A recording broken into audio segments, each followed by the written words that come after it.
Welcome back to the StarX podcast, where we're solving for sci-fi. My name is Mike. My name's Jenae. And right now, X equals Gate. So this is our continuous, we are continuing our watch of the Stargate SG-1 series. And we are on episode 4, which is called The Broca Divide, which I'm not sure what that means, but I'm sure we'll learn. Yeah. By the end of the episode. We will learn a little bit about it by the end. But yeah, so. Welcome back, I hope. Yeah, welcome back. If you do like this, like and subscribe. We'll do more of that at the end, but you know, we're still getting in. We're learning.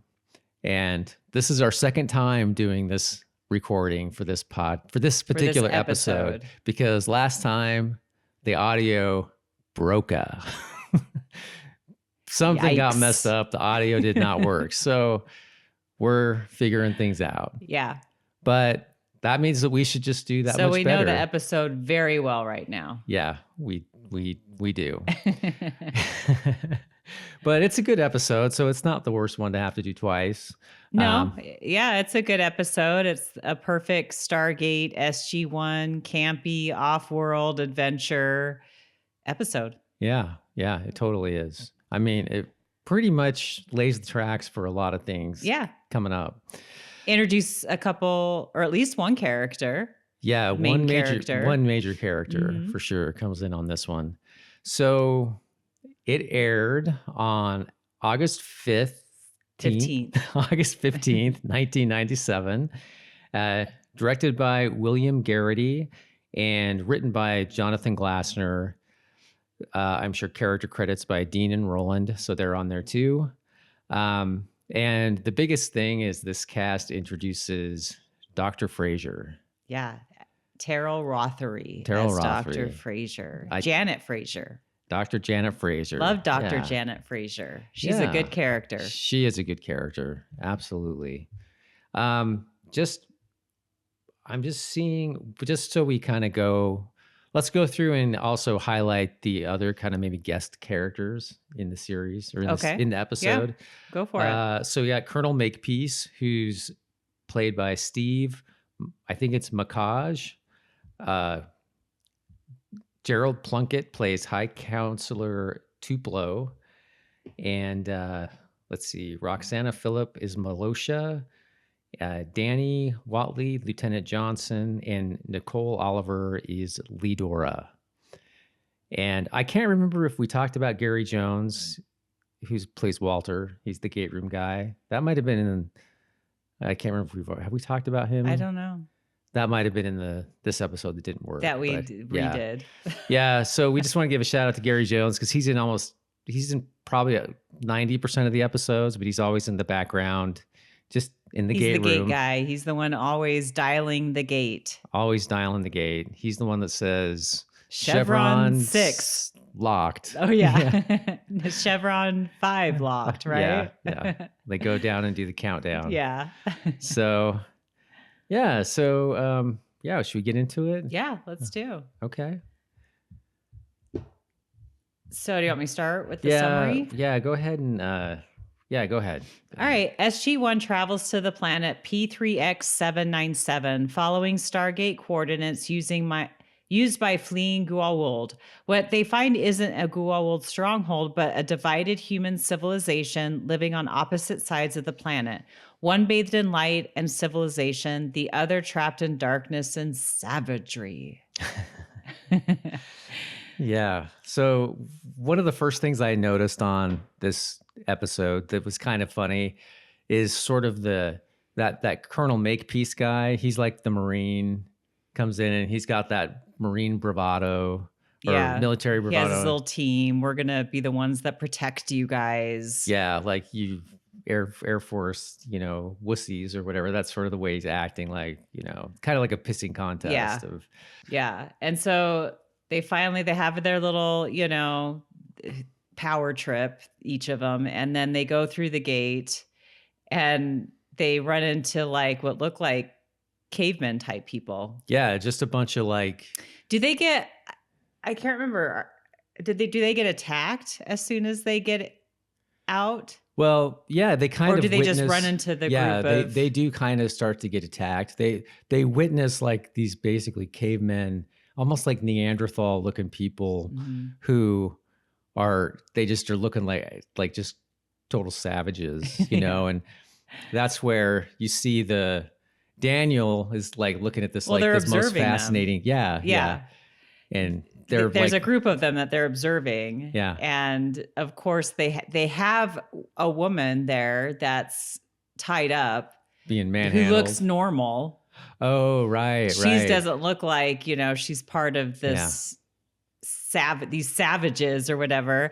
And so, it looks like they're starting to like assault her basically. And Dan and Samantha Carter, she's just like, we got to go save her, yeah. and of course Daniel With is like, no, we can't interrupt in their culture. We've got to, we've just got to let observe. this We got to play let them, out. Let yeah. this And play out. she's like, She's like, we're not going to let this happen. yeah, it's so, yeah, So I'm with Sam, I'd rather right. stop it, but Yeah, for sure. um Obviously. so yeah, so that of course that you'll see that a lot with Daniel. You get where he's coming from, but you're just kind of like, okay, you got to draw a line somewhere. Right. And maybe they start to do that more and more. I feel like they're kind of following this formula where he's the look anthropologist kind of thing, Yeah. and she's not really looking at it that way. No. But there's been this sort of tug of war between the two of them for the first couple, at least the last couple episodes. This one and the Like they see eye Mongolian. to eye at this, but they also don't. I think Right. they're trying to figure each other out. Yeah, exactly. Okay, you want me to continue? Yeah, go ahead. Okay. On the dark side, SG-1 is attacked by primitive, violent humanoids, the locals call the Touched. On the light side, they meet the Untouched, a peaceful Bronze Age society who believe the Touched were cursed by evil gods and banished long ago. So we get a little comedy from Samantha Carter when they walk into the Untouched Like the big room facilities. Yeah. I don't know. whatever that. Whatever it is, Their with big all temple the meeting bulls area. with the bull statues and Right. yeah. But then what does she say? She says something like, I was going to do my living room like this, but it didn't match my other stuff, which is and it's really so funny. like, I know it's so funny, and it's kind of like in the background that she says it, it's not, it was pretty funny. I felt like they wrote that line for O'Neill. Like it seems like an O'Neill line, and then it was almost like, well, let's just let her do it. Yeah. Because that's what it felt like. Because it totally didn't seem like something he would say. Yeah, totally. But yeah, I don't know if that was, but it worked out. It was funny. It was funny to I have thought her it was do funny it. because it was, it's not typical coming from her. No, not so at yeah, all. that was good to show a little more comedy from these other characters. A little color in her personality too. Yeah. Yeah, it was funny. She's a good singer. Oh yeah, and then they walk in and they've got and I'm sorry, just their outfits are kind of hilarious. The Untouched people. Yeah, I know. Just walking around like this is their normal outfits, It's like, how are they thinking this? How are they thinking this stuff up? Yeah, they don't look comfortable at all, but I guess they got to make them look different somehow. It's not function. They're not going for function. And then they've got the quarantine area. Yeah, up top, which is a stage, to the side, which is a stage. Yeah, with just two guards, couple stairs going up. That should keep them from whatever virus keep is them affecting safe. them. Yeah. I know. It's pretty nuts. Okay, so Daniel quickly realizes the truth may be far more scientific than supernatural, but before the mystery can be solved, SG-1 returns to Earth. Yeah. So when they're wanting to leave, like Jack's already, okay, well, these guys got nothing. So let's just, let's get the hell out of here, basically. Yeah, we're done here. And Sam and Daniel are like, we should hang out and we could learn stuff from these people. Let's study this whole thing. And Jack is just not into it. He's like, no way. So they don't have what we need, and let's go. Yeah, because he's kind of like the whole point of their whole mission is to go find technology to fight the Goa'uld. That's sort of what I don't know if they outline it in this, but that they bring it up a Yeah, lot. they do bring it up a lot. So Yeah, and this is where, Daniel and Samantha agree. They Yeah. want to stay back and study and figure out what's going on. Because they right. think that they could help these people too. Yeah. Yeah, totally. Yeah.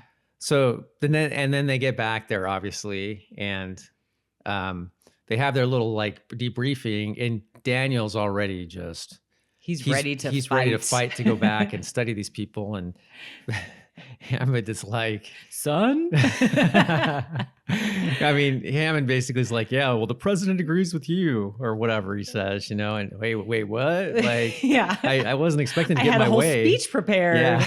Yeah. So so they get to go back. Right. Which, yeah, you would think that if they could find out what's going on with these people, that they could, if something happened with them, they would have a cure. Yeah. Anyways. So let's see. Do we continue on? Yeah.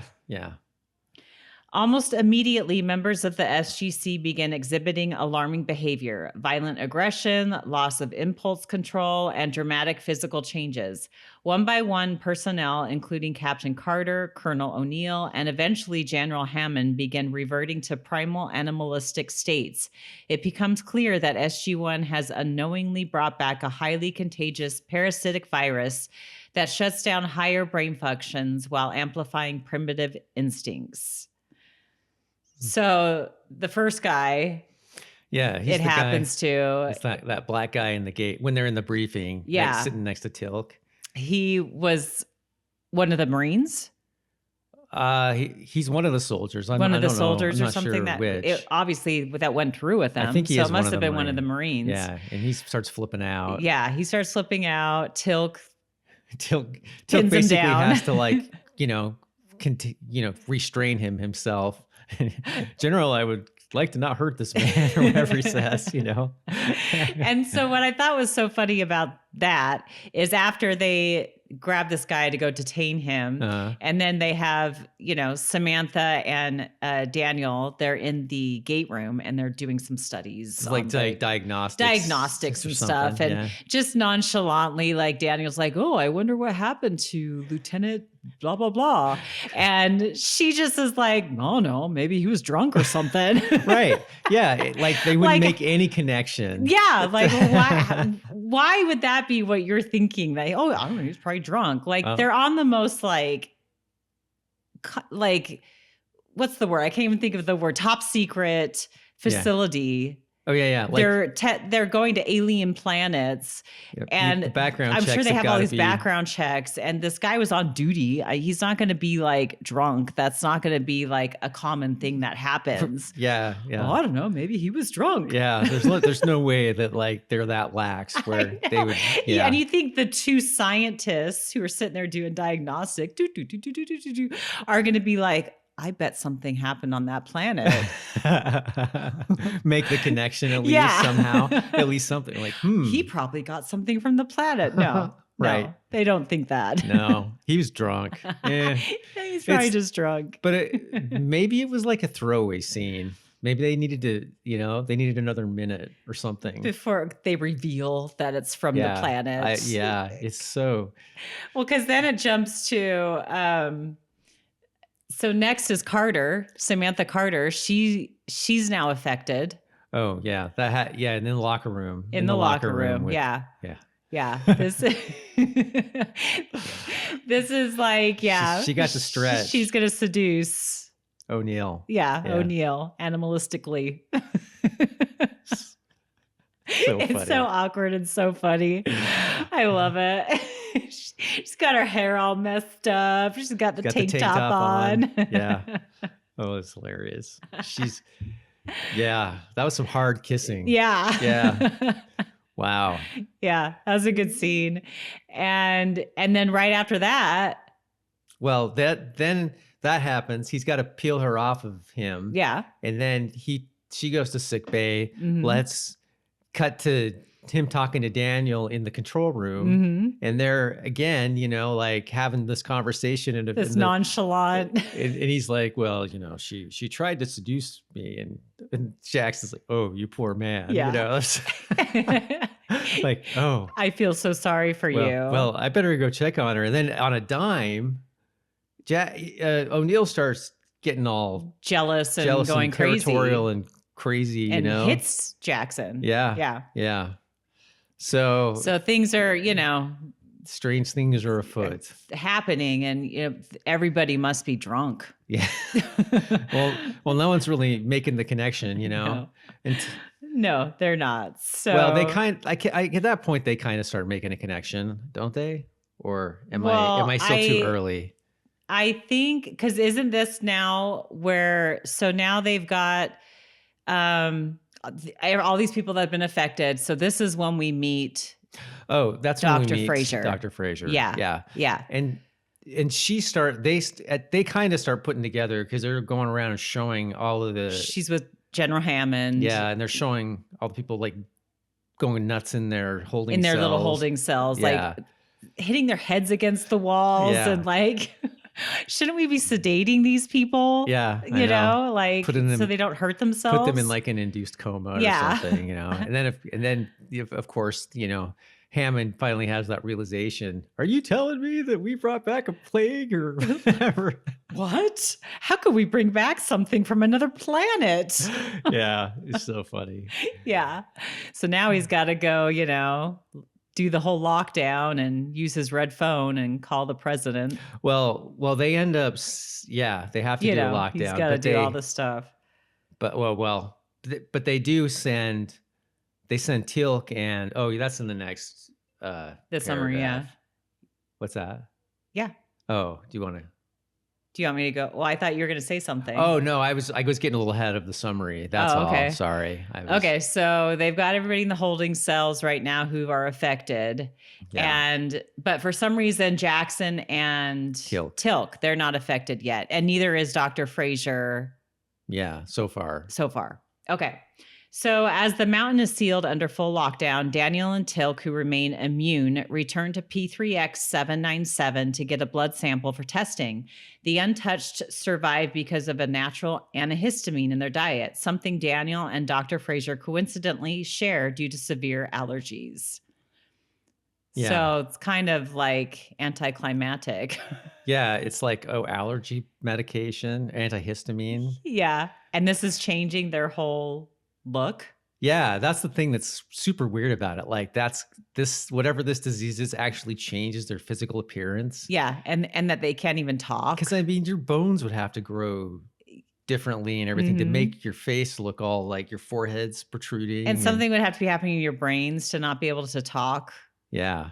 Yeah. Now those kinds of like symptoms I could kind of see. Yeah. But the actual physical changes that's a stretch. Believable. Yeah. Totally. So then we know. So Fraiser and Jackson, it's the their allergies are keeping them from their allergy medication. Their medications, yeah. Right. And then Teal'c, of course, basically his they just need symbiote. to take like what's that kind?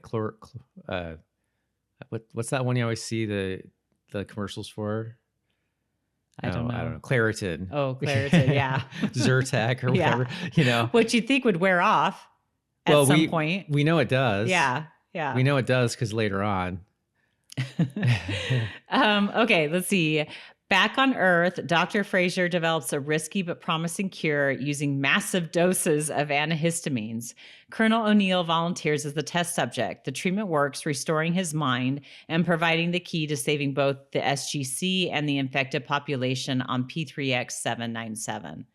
So I did think it was, aside from the fact that it's just they just have to give large doses of allergy medicine to help cure them. I did think Jack O'Neill or Richard Dean Anderson, his character, he does a good job with the character. Yeah, at this, when he's doing the whole kind of showing, you feel bad for him, and he's really trying to he wants to help, he's there, you know. She sedates him, and that makes him kind of a little lucid to where he can sort of communicate a Kind little of bit, communicate. like just Yeah. study on me, figure it out, Right. Yeah. Right. But that well, yeah, yeah. I would say I feel like, and I think we did talk about this the last time. The plot hole is that how how is this disease really curable if it takes antihistamine? I mean, it seems like you'd always have to be taking it. Yeah. And now the people who are back on Earth, seems like they would always have to be taking it now too, because they caught whatever this thing is, Exactly. and it would wear off if they don't. Well, and it wears off on Daniel Yeah, it wears off. Yeah, when he's on the other plane, it wears off on because he him. eventually is Yeah. part of the Yeah, it wears off on him when savages. he gets captured down the road. Yeah. So yeah, it's. I mean, I get what they were doing, unless they're saying like if you give him enough of the antihistamine, it somehow Cures it or something. Cures it completely, but maybe that's It was just such a weird. Yeah, I don't for know. them to pick that to be what's causing it. Just the writer, allergies. the writer guy probably has allergies and thought, wow. Let's just do it. This will be great. He's like writing. Well, what could we give him? Oh, I better take my allergy medication. Oh, we'll do large doses of this antihistamine. Light bulb. Ding ding ding. Okay, so back on. Sorry, I lost where I'm at. Oh, okay, back on Earth, Dr. Fraiser develops a risky but promising cure using massive doses of antihistamines. Colonel O'Neill. Oh, I already read this. Sorry. Okay, so they figure it out, and they just give the other planet they doses of it. Yeah, large. they give them like tranquilizer darts. They fill darts with them, and they start shooting the. Oh, right. Because remember when Tilk and Jackson go back, Jackson gets captured. Tilk comes back alone with the blood sample. So that's why Jackson's over there still. Okay, right. And so then they cure everybody, and that's when you could hear O'Neill pounding on the door that he's being detained from. And this is when he's like, "Lucy, I'm home." No, well, that happens right before they take the go. cure. Yeah, that's what I'm saying. Yeah, okay, yeah, it's right here. Yeah. Yeah. So they take they figure out that it works exactly on O'Neill. Then they go through. Then they go back and they shoot the darts and save Daniel. And right. Yeah. Exactly. Yeah. Exactly. So yeah, it's pretty. And Daniel is pretty. I'm sure funny. they had fun playing the caveman characters. Oh, totally. Anytime they can, I would imagine you probably have a lot of fun working on a show like this as an actor. Yeah. Getting to just do all these like crazy things. Oh, I'm sure. Yeah. Okay, SG-1 returns to the planet armed with tranquilizer darts loaded with the cure, rescues Daniel, and demonstrates that the so-called curse can be reversed. Families are reunited, the divide between light and dark is shattered, and an entire civilization is forced to confront the truth behind its most deeply held beliefs. I think it's funny how they have like the divide is just like this like line. Yeah. It's like straight line. like it's just like there's just straight this dark side shadow. and there's this light side. Yeah, I know. When really that really wouldn't matter. No. Well, it would be so much more gradual than that. That's it's like the dark and the light doesn't matter. They're just Well, that's just you're right. It isn't about the darkness as much as that's where they're just like exiling the people. Yeah. Because they're it's like, just well, like this like let's just line. get these people out of here. Let's get some duct tape and just go along and make our line. I wonder if they didn't really ever explain. I don't think they explain why they stay there. It seems like it's like, oh, well, they're hanging out over there in the darkness, but like it seems like those cavemen people could have left anytime they wanted and come over and attacked. Yeah, I guess. Maybe I don't know. Anyway, that's just where they exiled them. Maybe they had guards guarding them. Yeah, seriously. You have here isolation cell is like the corner of the room. Well, just that we talked about that already. Where in their room they have the two guards. The quarantine area. Yeah, because they're with the daughter. It kind of like works as both like where they do karaoke, or where they keep the isolated people. It's like a double. It's a multi-purpose area. There's not even like a partition there. It's just nothing. There's nothing to keep anyone from getting infected. There's nothing to keep them there. But now they've got their allergy medicine, so they're good. Yeah. Totally. Okay, the Broca Divide blends sci-fi horror with anthropology and ethics, exploring fear of disease, the danger of superstition, and how easily civilization can unravel, sometimes with nothing more than a chemical imbalance. So you have here that they would be shutting down the Stargate program. Yeah, exactly. Because this would be an event that would be such a huge safety issue that they would be like shutting down the Stargate for good. Yeah, it's too high of a risk. Yeah. You know, and this is like nothing compared to what happens down the road. Well, and every time something like this happens, they always are like, we got to go in self-destruct mode. And like, how many times do you want to even do that? I wouldn't want to be on self-destruct mode ever. Yeah, and not even that, just lock down the base. Yeah. I mean, one step below self-destruct is like lock it down, you know? And there's so many times though in the series where they're like, gotta go in self-destruct mode, you know, and think about like the countdown starts. Think about like Joe Blow, like, you know, pencil pusher who's just trying to get home to dinner with his family and he can't leave because they're locked down. Because all these drunk people. I planned, yo. Stop getting drunk so I can go home. I want to go home. Oh, seriously. Okay, so should we get into some trivia goofs? Let's do it. Trivia and goofs. Let's see. I'll do the first one. Yeah, go ahead. This is the first hint that Jack and Sam have feelings for each other. Sam insists, "You want me?" And he responds, "Not like this." Ooh, yeah. Ooh. Yeah, they kind of hint throughout the series. Yeah. With them too. There's a lot of but it is funny that he does bring it up in the episode. It's funny. He acts like he doesn't remember. Oh yeah. That, you know, because she's like, "I'm sorry how I acted." Oh, like I don't remember. But then he makes a comment about her tank top and throws her off. She's like, "Oh shit." Great. Okay, you can do the next one. Okay. So this is the only episode of the Stargate franchise to directly reference a real-life person, Pierre Paul Broca, in its title. Though biblical Lazarus and legendary King Arthur... Oh, wait. Other episodes. Oh, all right. Yeah, so aside from this episode that I guess is named after a real person, I have no idea who Pierre Paul Broca is. Let's see who that is. I'm going to look that up. I can't read, as you can see here on this. Paul Broca. Pierre Paul Broca. French. A French physician, anatomist, and anthropologist. He is best known for his research on Broca's area, a region of the frontal lobe that is named after him. Oh, okay. There you go. We learned something new. He was born June 28th, 1824. Okay. There's your history lesson for today.